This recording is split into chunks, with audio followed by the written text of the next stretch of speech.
Hello बच्चों, आज हम आपका निबंध पढ़ेंगे। अध्यापक पूरण सिंह का है आचरण की सभ्यता। और आचरण की सभ्यता पढ़ने से पहले हम किसी भी निबंधकार का, राइटर का अगर हम परिचय पढ़ते हैं तो उसमें आप 2-3 बातों को नोट रखिएगा। एक तो उनके जन्म स्थान, एक जन्म और जन्म मृत्यु और जन्म स्थान, और उनका काव्य रचना या कृतित्व, और साथ साथ में उनकी विशेषताएं। तो आज हम यहाँ पर पहले पूरण सिंह जी का जन्म हुआ था 1821 ईस्वी में और मृत्यु हुई थी 1931 में।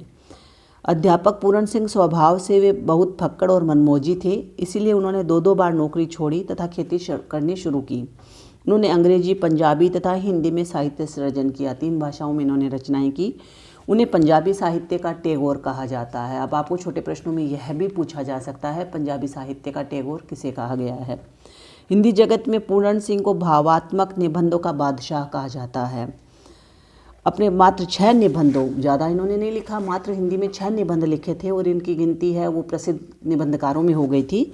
तो मात्र 6 निबंधों, जिसमें है सच्ची वीरता, कन्यादान, पवित्रता, आचरण की सभ्यता, मजदूरी और प्रेम तथा अमेरिका का मस्त जोगी वाल्ट व्हिटमैन, के कारण उनका हिंदी के निबंधकारों में महत्वपूर्ण स्थान है।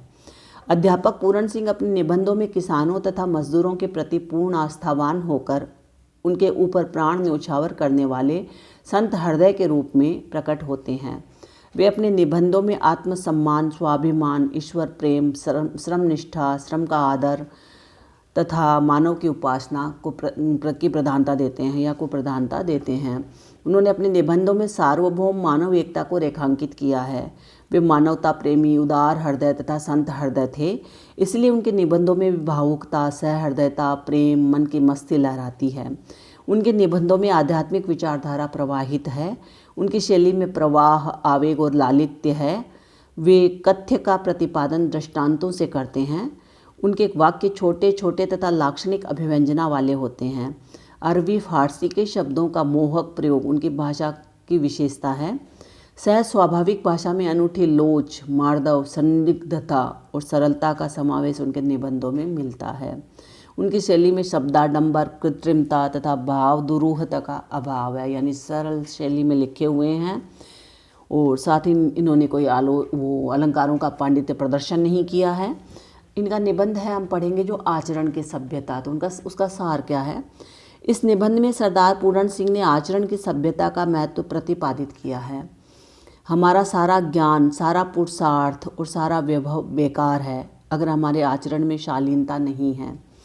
दूसरों के प्रति सच्चा प्यार, परोपकार, पर दुख कातरता आदि आचरण की सभ्यता में ही आते हैं, जिनको हर मनुष्य को स्वीकार करना चाहिए। जो व्यक्ति अपने आचरण तथा दूसरों को अपना बनाता है वही सच्चा मनुष्य है। ये इनका सार है निबंध का। अब हम आचरण की सभ्यता में देखते हैं वो कह क्या रहे हैं निबंध में। विद्या, कला, कविता, साहित्य, धन और राजत्व यानी राज से भी आचरण की सभ्यता अधिक ज्योतिषमती है। कहते हैं विद्या हो, चाहे कला हो, कविता हो, साहित्य हो, धन हो या राजनीति या राजा का प्रभाव हो, इन सब से भी सर्वोपरि जो मानी जाती है वो है आचरण की सभ्यता। आचरण की सभ्यता को प्राप्त करके एक कंगाल आदमी राजाओं के दिलों पर भी अपना प्रभुत्व जमा सकता है। आचरण अगर अच्छा है, व्यवहार अगर अच्छा है, तो वो व्यक्ति है वो हर एक के मन पर राज करता है। इस सभ्यता के दर्शन से कला, साहित्य और संगीत को अद्भुत सिद्धि प्राप्त होती है। राग अधिक मृदु हो जाता है। विद्या का तीसरा शिव नेत्र खुल जाता है। चित्रकला का मौन राग अलापने लग जाता है। अगर मान लो आपकी आचरण की सभ्यता है, आचरण में आप अगर खरे हो, तो कहते हैं राग अधिक मृदु हो जाता है। अगर आप संगीत के क्षेत्र में हो तो आपकी आपका राग का मतलब यहाँ नहीं आप हमेशा गाने वाले राग, आपका बोलने में मिठास हो जाता है। विद्या का तीसरा शिव नेत्र खुल जाता है और विद्या प्राप्ति का आपकी बुद्धि जागृत हो जाती है। तीसरा नेत्र यह नहीं है कि आप तांडव करने लग जाते हो, बुद्धि जागृत हो जाती है। और चित्रकला का मौन राग अलापने लग जाता है। अब आपने चित्र बनाओगे तभी तो आपकी चित्रकला प्रकट होगी, लेकिन उसमें भी आपकी एक मौन छाया रहता है, चुप्पी छाई रहती है और आप एक भव्य चित्र बना सकते हो। वक्त चुप हो जाता है, लेखक की लेखनी थम जाती है। मूर्ति बनाने वाले के सामने नए कपोल, नए नयन और नई छवि का दृश्य उपस्थित हो जाता है। यानी कुल मिलाकर सारी ही कलाओं में अगर आपका व्यवहार, अगर आपका आचरण उत्तम कोटि का है तो वो अपने आप ही निपुणता को प्राप्त हो जाता है। आचरण की सभ्यता में भाषा सदा मौन रहती है। इस भाषा का निघंटु शुद्ध श्वेत पात्रों वाला है। निघंटु मतलब हो जाता है यहाँ कह लीजिए एक तरह से कंठ, वो शुद्ध श्वेत पात्रों वाला है, यानी उसमें एक सच्चाई है। वो कभी कालापन यानी झूठ का पर्दा, झूठ का सहारा नहीं लेगा।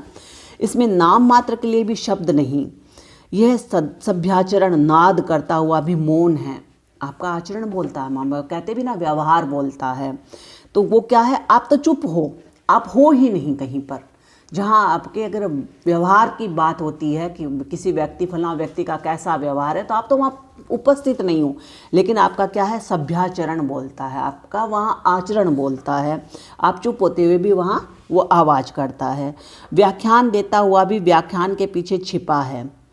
अब आप कुछ कह रहे हो, किसी चीज़ को व्याख्यायित कर रहे हो, लेकिन उस आपका आचरण उस व्याख्या करने के पीछे आपका भाव प्रकट कर देता है। राम राग गाता हुआ भी राग के सुर के भीतर पड़ा है। मृदु वचनों की मिठास में आचरण की सभ्यता मौन रूप से खुली हुई है। नम्रता, दया, प्रेम और उदारता सबके सब सभ्याचरण की भाषा के मौन व्याख्यान हैं। अब आपकी नम्रता, आपकी दया, आपकी प्रेम, आपकी उदारता व्यवहार में जब आ जाती है, और वो व्यवहार में आकर के क्या होती है, आप वहाँ भले ही कहीं आपकी बात चल रही है और आप वहाँ प्रस्तुत नहीं हैं, आप वहाँ पर अदृश्य हैं, लेकिन आपका वहाँ पर व्यवहार है वो मौन होकर भी आपका वहाँ पर व्याख्यायित होता है, खुलकर सामने आता है। मनुष्य के जीवन पर मौन व्याख्यान का प्रभाव चिरस्थायी होता है। अब मौन व्याख्यान, आप अपनी खुद बड़ाई नहीं कर रहे हो, आत्म प्रशंसा नहीं कर रहे हो, दूसरा कोई आपकी कर रहा है, तो आपका तो मौन हो जाना और आपके आचरण की वहाँ पर बात करना, ये आपके लंबे समय तक आपके जीवित रहने का, आपका जीवंत होने का प्रमाण है, और उसकी आत्मा का एक अंग हो जाता है। न काला, न नीला, न पीला, न सफ़ेद, न पूर्वी, न पश्चिमी, न उत्तरी, न दक्षिणी, बेनाम, बेनिशान, बेमकान विशाल आत्मा के आचरण से मौन रूपिणी सुगंधी सदा प्रसारित हुआ करती है। कहते आप किसी भी दिशा में हो, कैसे भी हो, कैसा भी आपका रंग रूप है, कैसा भी आपका स्वरूप है, किसी भी जगह के हो आप, कैसा भी नाम है, आप कहीं के भी रहने वाले हो, इन सब से आपके आचरण के व्यवहार में कोई फर्क नहीं पड़ता है, और वो आपका आचरण है चारों ओर सुगंध की तरह, क्योंकि सुगंध जब फैलती है तो कोई दिशा नहीं देखती है, कोई जगह नहीं देखती है, वैसे ही वो फैल जाता है। इसके मौन से प्रसूत प्रेम और पवित्रता, धर्म सारे जगत का कल्याण करके विस्तृत होते हैं। इसकी उपस्थिति से मन और हृदय के ऋतु बदल जाते हैं। बाकी हम कल करेंगे बच्चों।